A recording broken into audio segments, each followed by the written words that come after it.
Hi there, and welcome to another WP Tuts Plus screencast with me, Mark Thomas. And today we're going to be going from zero to blog in 15 minutes, developing locally using MAMP. I'm going to show you how to get your blog up and running very quickly. Okay, so what we're going to need to do first is download WordPress. So let's go ahead and open wordpress.org. We'll just download that. And while that's downloading, I'm going to open up MAMP and set up a new site, a new database, and we'll go and call it fast create.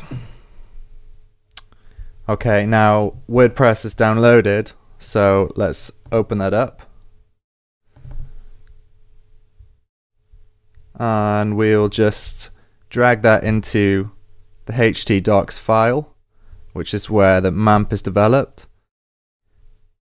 So that'll go right in there. We're going to call this fast again. We'll go into WP content. Now we need a theme. So what we'll start with is the underscores starter theme, fast, generate, and that's going to download really quickly. I'm going to drag that straight into my themes folder. Alright, so that's right there. And now one of the other things which is really useful when you're developing quickly is Foundation by Zerb. So I'm just going to download that. Foundation's a framework which contains some really good grids and things. So I'm going to open that up. And in here there are some things which I'm going to share between my theme folder and Foundation. For example, I'm going to include all of the JavaScript just in case I want to use it afterwards. Some of it I'll need to use. So I'm going to drag that into the JS folder. Then I'm going to grab some of these style sheets. So I'm going to grab app, foundation, min CSS, and foundation CSS. And there's not already a style sheet folder in my WordPress install, so I'm going to grab style sheets and just drag it directly in. Close that down. I'm going to minimize this. Or actually, what I'm going to do is just drag fast onto Sublime Text 2, so that there you go. I'm right there. Now I need to close that, close that, close that. I'm going to go to fast, create a configuration file. Let's go. Okay, so I've called it fast, root, and that's just the default stuff for MAMP. So I'm going to run the install. I'm going to call it fast, admin.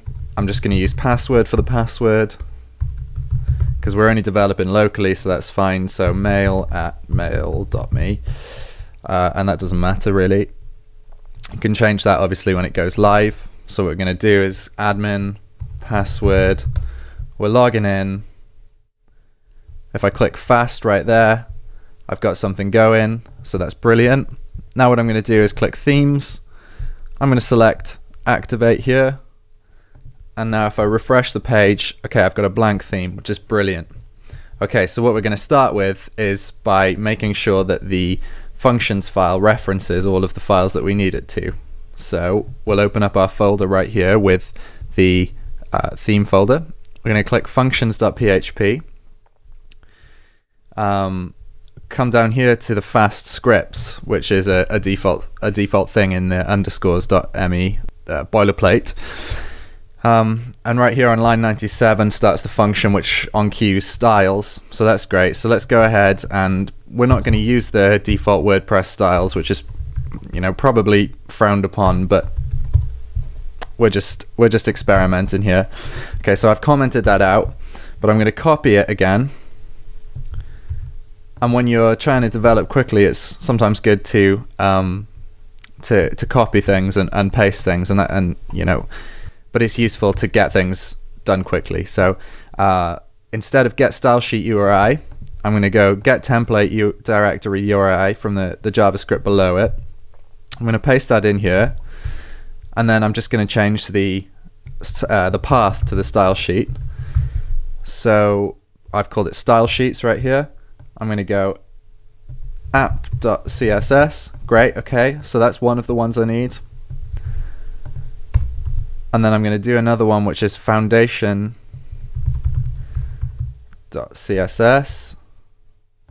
So foundation.css. I'm going to click save right there. reload my page just to see. Oh, and there you go. We've got some styles already. Brilliant. So let's open up our index file and our header file, and we'll start going to work. So index, header. Let's start with the header right here. Now, if you look at the docs for Zerb Foundation, you'll see that there's loads and loads of ways that you can use it properly. We're going to make a 2-column site, and it's going to be pretty simple. It's just going to have some typography and just a place for the posts to go. So we can already use quite a lot of this stuff that we've got right here. Okay, so let's go and start with putting the header into a left column, really. So we can say we'll look for the header, and that's right here, and we'll give it a class of 4 columns. Save that.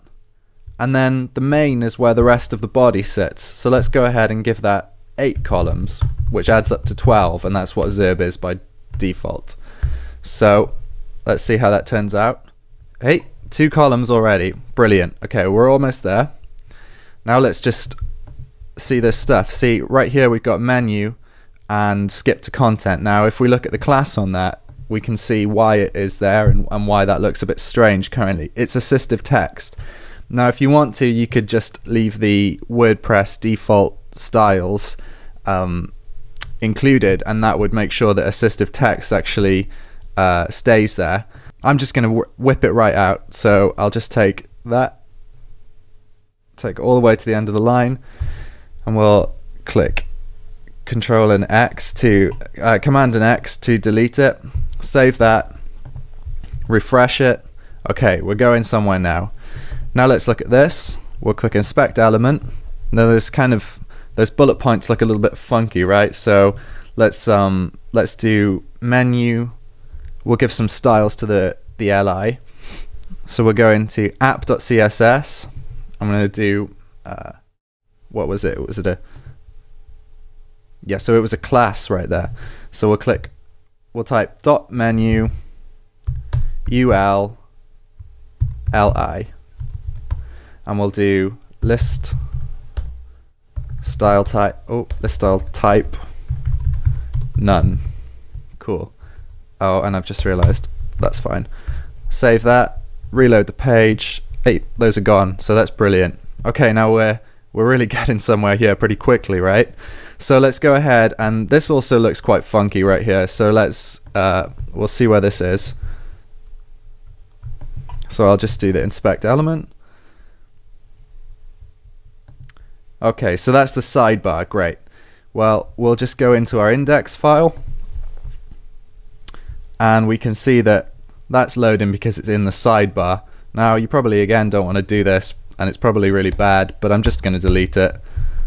Oh, and I'm going to save that.